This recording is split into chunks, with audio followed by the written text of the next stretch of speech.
Sup guys, this is Black Shadow 305 And the alongside, Extreme Enigma 305. yeah, what he said. And we are at the moment going through our review of 2010 in the world of World Wrestling Entertainment. Because as we all know, it's pro wrestling. And it's real, people are fake. If you haven't already seen part 1 or part 2, go and watch it, because, You're an idiot if you don't. yeah, what he said. We left off at... Bragging rights. Yep, and yeah, we're just going to continue from there, really. Next page from the Survivor Series, but before that, I want to talk about the Raw tour, because this was a couple of weeks before, and I'm wearing the shirt now, actually. Yeah, it kind of like linked in a bit, because I went to a house show in Birmingham, and it had Wade Barrett versus Randy Orton with Cena as the ref. The match I saw was basically recycled at the pay-per-view, but it was a good match nonetheless. I also have matches like Sheamus versus John Morrison and Miz versus Cena. But no one really cares what I saw. Well, Not until we go again in April when we will review that. Just yeah. for all of you adoring fans. Yeah. But when I saw the Miz versus Cena, that was just a great match. Yeah, we will see it again at WrestleMania. Yeah, briefcase to the face. AA by Miz, if I remember. Skull crushing finale, steel turnbuckles. Cena come back because he's a superhero, shit like that. Well, anyways, back to Survivor Series. Survivor Series was a decent pay-per-view. Except the fact the lights kept going out in the Daniel Bryan DiBiase match, which I believe was the opener. It was a bit weird, wasn't it? They should have kept it permanent, all the lights going out and shit. So That kept quite a few people guessing if it was going to be The Undertaker's big return, which it wasn't. Yeah, instead it was Beth Phoenix's return. Wow. Yeah. And she got injured like a month after at TLC anyway, so it was kind of pointless. Yeah, right. The second match was John Morrison versus Sheamus, and the number one contender spot. No wait, that's TLC. TLC. Yeah. This was just a normal match, wasn't it?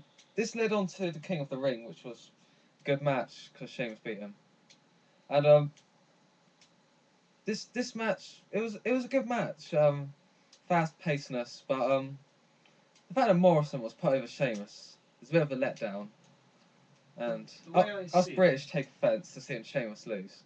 The way I see it about when they put Morrison over Sheamus is the fact that you want to put Sheamus up in your main event points, you want to have him as WWE champion now and again. Don't make him lose to people like John Morrison and people like Santino. What's the point? You've completely destroyed his character. The fans won't get over with him, so, you know, you've just completely ruined it. Great one, creative team. Then I can't remember the next match, but I think it was the Divas match. Caval and Dolph Ziggler. Oh, yeah. Caval cashed in his NXT title shot, which had any championship, and on the Intercontinental Championship. Why? It would have suited Caval, I reckon. If he did win the Intercontinental Championship, it would be a good way to have him sort of gain somewhat of respect from the fans after winning NXT 2, which was wrong. Like McGillicuddy, he should have won it. Agreed, he should have won it. Or Percy, he was awesome. Yeah, awkward silence there. Caval, doesn't suit the world title, but creative team, basically, we'll have one of them moments. Basically, Caval shit. Good luck in your future endeavours. And yes, he did get released, which is good. Yeah, NXT win. Yeah. Another match in the Survivor Series was the Alberto Del Rio team versus Rey Mysterio's team. Considering Alberto Del Rio is now like in his major push, I can understand why Rey Mysterio's team was put over him, because Rey Mysterio is the babyface, and he sucks because of it.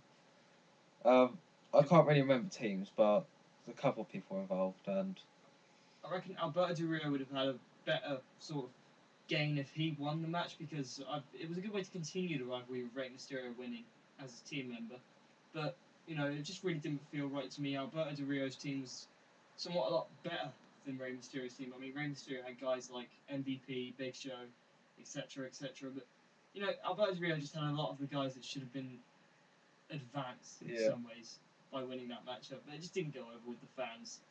MVP, the 305. It would have been better to see Del Rio's team win it, because I expected that and I expected the match to come around, but it just didn't get over with the fans, didn't get over with me. But you already know that. We certainly do. The main event of this pay-per-view was, of course, Barrett and Orton. yeah, Wade Barrett versus Randy Orton with Cena as the ref. The stipulation was good that if Randy Orton retained his title, Cena was going to get fired, and if Wade Barrett won and became champion, Cena would be free of Nexus. But why? That's the thing with the angle. Because at the end, ultimately, Cena got fired. Yeah, spoiler. And then he returned the next week. So it made, like, no difference. You had that weird angle, but I heard loads of people talking about, which was Juan Cena, the Mexican. Oh yeah, that was rumoured. Rumoured of the Juan Cena debut, which never happened. The Cena Rey Mysterio hybrid. The way I would have seen it is, if any of you remember the Mr. America thing back in 2003 when Hulk Hogan came back with a mask on, which was so obviously him, and they just made some sort of weird angle at that, and I would have seen that repeated if Juan Cena made a return. Fuck creative team. Another main event, but this was the penultimate match. It was Edge versus Kane.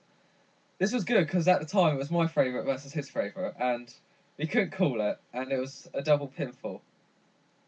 It was certainly a weird way to end that matchup, but I would have rather seen a proper win from either of the two superstars, because we've seen these guys go at it and we know that they can produce good matchups.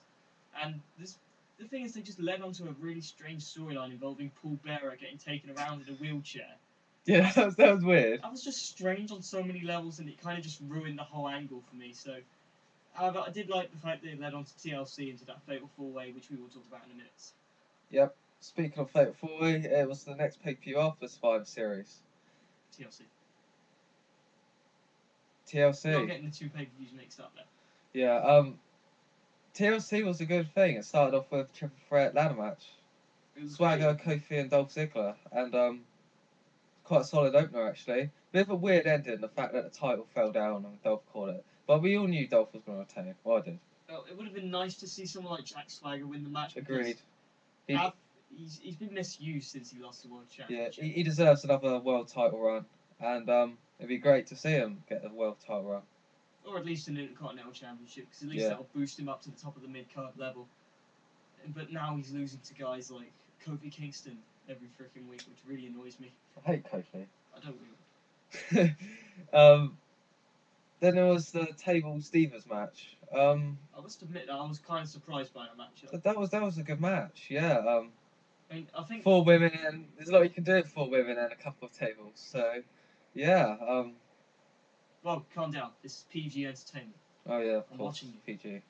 Anyway, as you all know, I'm not a fan of Divas wrestling.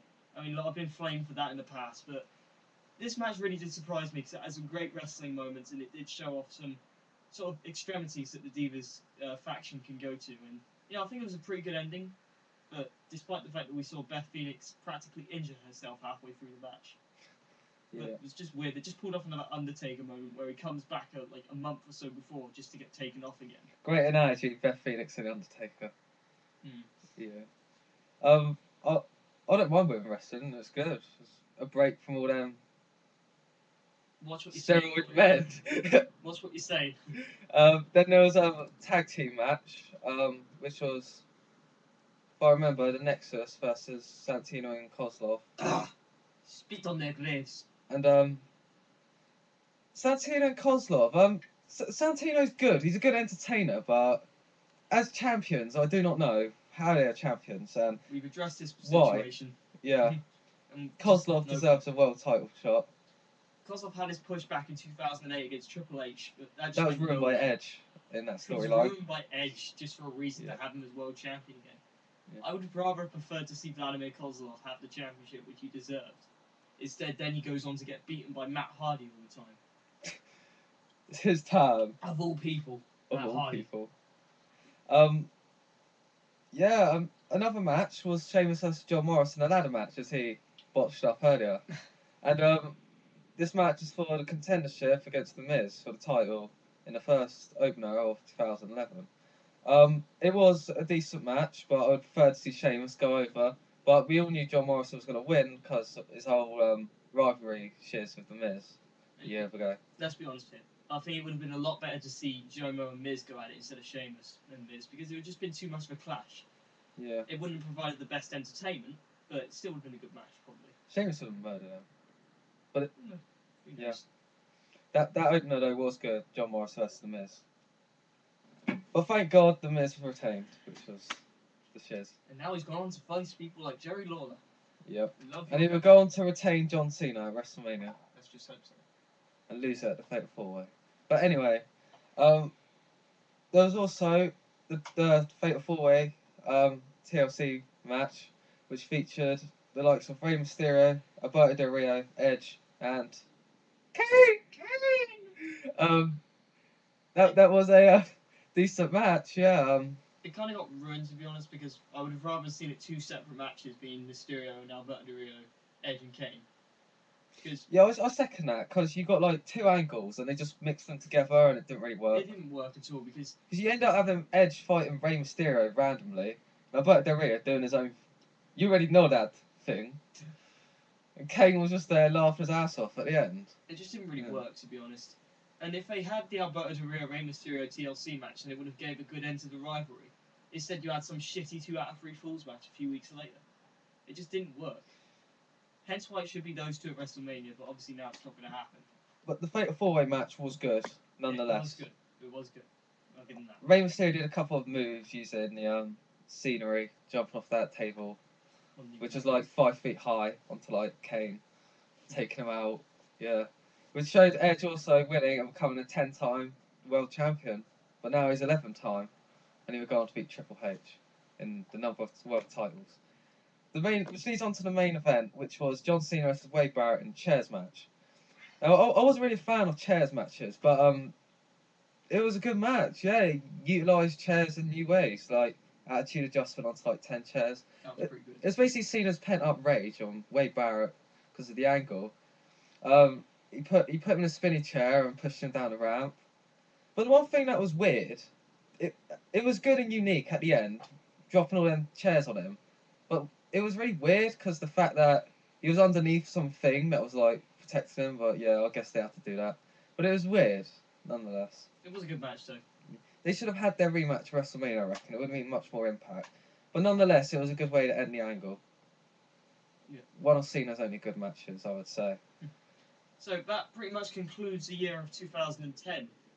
Overall, as I said before, it started off okay, and after WrestleMania it just sort of dwindled into a downhill spiral until they hit about SummerSlam. Then I guess it made up for itself. And there were loads of angles that worked in some ways, but then again didn't. I mean, the one that I appreciate the most was the forming of the Nexus and how they sort of built them up into main event talent, but released certain ones such as Darren Young, Skip Sheffield, Michael Tarver. Tarver! I didn't think that works because the new ones, including Husky Harris, Michael McGillicuddy, I just don't think it works as well as what it did at first because we saw those guys as rookies, and suddenly they're beating the crap out of John Cena. And then getting the beating crap out at SummerSlam. Indeed. But still, it was a good angle and it was a good way to end it through half of the year and leading on to Wade Barrett and John Cena. I reckon that it was a pretty good way to conclude the year. Yeah, so thanks for putting up with us for Over 45 minutes of your life. yeah, we appreciate the view. Could comment your opinions and Subscribe to me. I'm awesome. he's got enough subscribers. I'm new. Subscribe to me. He's boring. He's got more comic than him, High Flyer. That didn't make no sense whatsoever. It did. This leads on to the great rivalry of the KOE, so please stay. What's the word? I don't think. Stay tuned. That's good. Thanks for watching. Please subscribe. God bless you. Goodbye. Hey. Hey. Hey.